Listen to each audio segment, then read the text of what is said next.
decorate this cake with me. I'm starting off by building the structure of the cake. So you've got the sponge, the filling, the sponge, the filling, so on and so forth. And I'm sure you can already tell that this flavor is cookies and cream. Now, for the design, my customer requested a vintage heart cake, but I really don't like those vintage cakes.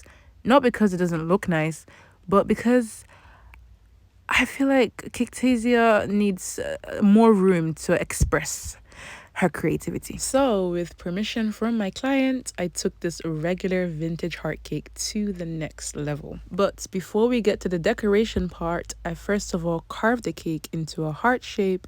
I crumb coated it with some buttercream, covered it in some ganache, and now I'm doing the final coat with the same white chocolate ganache that I tinted pink. An annoying thing about irregularly shaped cakes is that getting a smooth coating is a task and a half, but I was able to do it, and now I'm moving on to choosing a stencil that I'm going to use on the base. And of course, I chose the stencil from my signature stencil book, and the stencil I'm using is called Hope. I use the stencil a lot because it's so pretty. Now, I wanted to apply the stencil with a mixture of colors, so I got the florals that I'll be using and I tried to match the colors to the florals, and here is my color palette. So I just applied the different colors in different areas just to, make it look nice.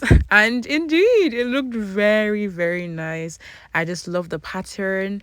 I love the different colors. It just looks amazing. Now, one thing with me is I'm scared of ruining the cake with piping. So I was just practicing with different piping tips to see which one I would prefer. And many piping tips later, I decided to go ahead, add the topper to the middle of the cake and start the piping. Now, for me, this was the most nerve-wracking part because this could literally break or make the cake. And if you happen to make a mistake in the wrong area, then you basically just have to start again. And who wants to do that? But anyways, as I piped, made mistakes, removed, and continued to pipe, the cake started to come together, and I particularly loved this. Is it reverse shell border? Yeah, it was a new technique for me and I loved it. And of course, I had to take it to the next level. I was like, I'm not stopping here. So I did like a border of gold sprinkles, and then I went in with the florals and added some gold accents to the florals. And I believe this just tied everything together, and this was the final beauty. Watch it spin in all of its beautiful glory, and that zoom as well.